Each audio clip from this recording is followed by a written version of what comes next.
The Inman family seemed perfect from the outside. They attended church every Sunday, yet few could fathom what transpired behind their doors. I know that the community is surprised that something like this would happen. The more time that passes, it doesn't look good. Good evening, and after a year, it's still very much clear this small community of Logan is still hurting, and that was evident during that vigil tonight. William and Sandra Inman first crossed paths in church in 1983. He was 18, and with their parents' blessings, they married when Sandra was 16. They settled in the small town of Logan, Hocking County, Ohio. William, a devout believer, worked in construction and played instruments at church near Nelson, Ohio, while Sandra was a homemaker. In 1984, they welcomed a son, William Jr.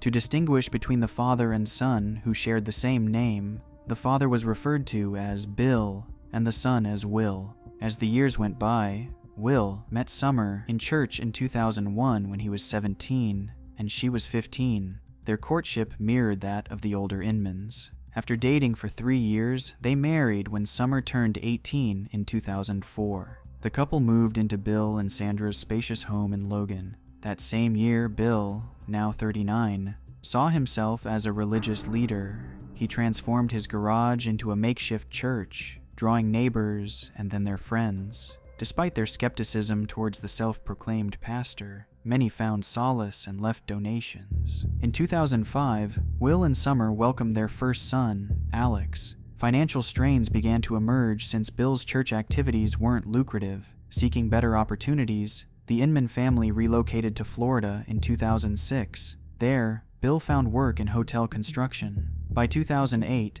they returned to Ohio, but had to find a new home in rural Vinton after losing their original house in Logan. That year, Will and Summer had a daughter, Kelly, followed by another daughter, Alana, in 2010. Almost every weekend, Will and Summer took breaks, trusting Sandra and Bill to watch over their grandchildren. By spring 2010, Bill officially became a licensed pastor, and alongside Sandra, founded a nonprofit named Mercy Ranch, aiming to aid the unemployed and homeless. Bill Inman had a dream to build a large house to shelter orphans and widows, but money was a hurdle. He then came up with the idea of a lottery. For a $10 ticket, participants could win either a house or $200,000. Beyond the main prize, 99 other large rewards were promised. News of this lottery spread through local advertisements. Bill personally promoted it, emphasizing that the remaining proceeds would fund the construction of a shelter. In total, he sold 100,000 tickets, raising $1 million. The draw was set for September 2010.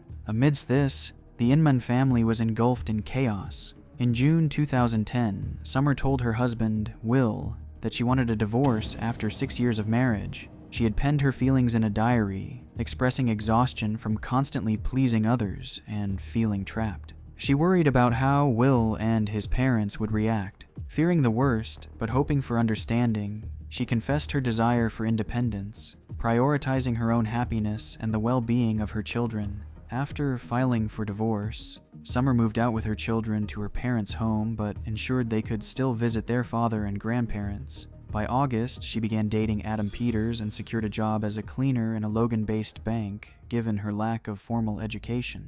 September approached, and the anticipated house draw from the Inmans nonprofit, Mercy Ranch, was due. However, the promised house's construction hadn't even started.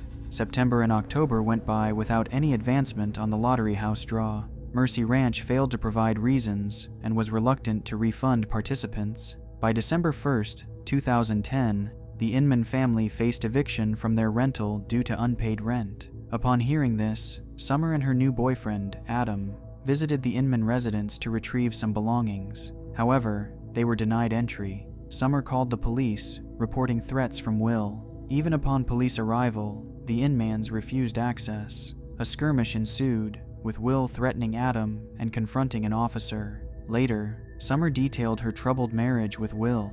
She painted a picture of control and confinement, recounting how Will would dictate every aspect of her life. She couldn't even rest without his say-so. He confiscated her phone and keys, effectively imprisoning her at home. She disclosed Will's desires for a big family and a polygamous relationship. backed by evidence of his visits to related websites and indecent photos. She also said he threatened her life and mentioned a disturbing event about her missing cats, which Will had dealt with. In response, Will defended his actions, claiming his suspicions of Summer's infidelity drove him to take her phone and keys. He justified relinquishing her cats due to their disruptive behavior. Following these allegations, Will was slapped with a restraining order, fines, and probation. A bitter custody battle ensued, with the Inmans alleging that Adam was a threat to the children. A tragic turn of events occurred on the evening of March 22, 2011. Finishing her shift at the bank, 25-year-old Summer was last seen heading out to dispose of trash. She texted Adam, planning to meet him afterward. When she didn't show up, a worried Adam searched for her around the bank. He discovered her belongings strewn near a trash bin, her phone, keys, and music player. Further away, her jacket lay in the grass. Panic rising, Adam alerted Summer's parents and urged them to inform the police. Upon arrival at the scene, the police encountered 3 eyewitnesses who had disturbingly watched Summer's kidnapping unfold. The 2 female joggers described seeing Summer approached by a white Ford Crown Victoria. 2 masked men jumped out, grabbed Summer, and forced her into the car. Another passerby tried intervening, but the blonde female driver of the vehicle used pepper spray to deter him. The witnesses quickly reported the incident to a nearby police department, but were dismissively perceived as unreliable, with the police assuming they'd fabricated the story. It wasn't until an hour later, upon the insistence of Summer's parents, that the police arrived at the scene of the crime. The town was anxious. News about the 25-year-old's kidnapping filled the local headlines. Worried locals united, searching for any hints to help find her. But as days went by, hope faded.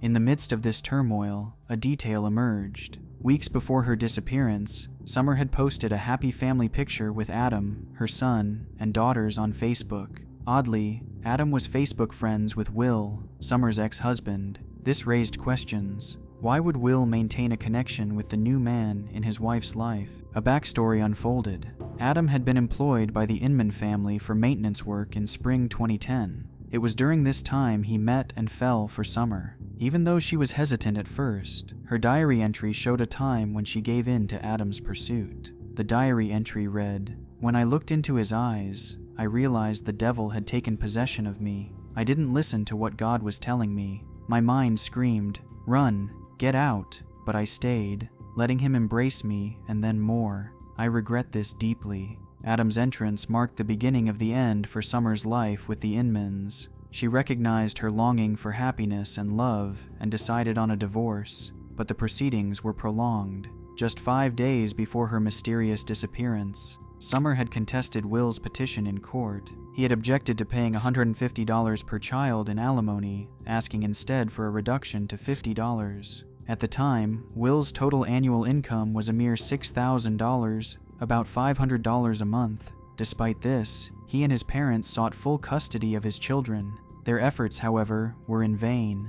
After being distanced from their grandchildren, both Bill and Sandra appeared visibly distressed and gaunt. Those acquainted with them unanimously expressed that the children had been their life's joy. In March 2011, following Summer's disappearance, the Inmans were located at Bill's 70-year-old mother's house in Jackson County, Ohio. All 3, Bill, Sandra, and Will, consistently declared their innocence about Summer's abduction. They stated that on the night of her disappearance, they were traveling to Cleveland to view a potential new home. However, a car breakdown had kept them stranded, leading them to only return to Logan the following morning. Their stories became suspect when police spotted a white Ford Crown Victoria, matching the description of the kidnapped vehicle parked in their driveway. The GPS from the car revealed its last known location was in Logan on the evening of Summer's disappearance. The Inman's phone records further solidified their presence in Logan. Moreover, it came to light that the morning after Summer's disappearance, the Inman family visited a car wash for an extensive interior cleaning.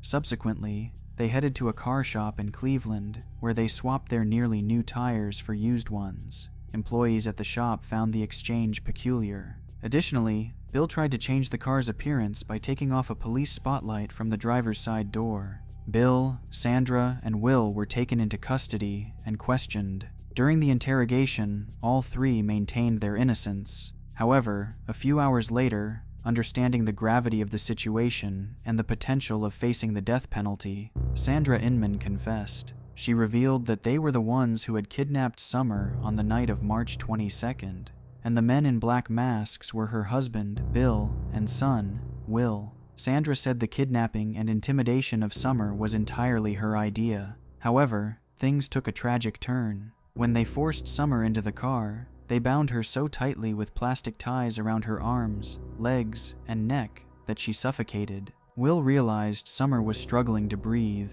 He wanted to cut the restraints, shouting desperately to his mother, "Mom, where's the knife? I can't find it." In their panic, they searched for the knife, but before they could act, Summer stopped breathing and passed away. Sandra said their intention was never to murder Summer, but to forcibly find a way to mend the family rift. Yet their actions spoke to a different, darker outcome. Days after the abduction, Sandra revealed where they had dumped Summer's body, a chillingly familiar sight for the family. The Faith Tabernacle Church in Nelsonville, a church where Bill once offered his services and where decades earlier Sandra and Bill had wed, became the final resting place for Summer. The discovery at the church was grim. Underneath a secured metal cover, Summer's body was found, discarded without a shred of dignity. An autopsy affirmed she had been strangled, further corroborated by marks on her neck, arms, and legs. Sandra's subsequent admissions during the trial portrayed a family driven by desperation. She articulated feelings of profound remorse, and amid overwhelming emotion, she apologized to Summer's grieving parents. While her guilt was evident, she implied that the entire plan was orchestrated under the strong patriarchal influence of Bill, the undisputed head of the family. By 2012, justice was served. Bill and Will faced life sentences without the possibility of parole, while Sandra, whose confession and remorse played a part in her sentencing, was granted the possibility of parole after 15 years. Those acquainted with the Inman family dynamics reiterated a familiar sentiment. The patriarchal command Bill held over his family led to this harrowing conclusion.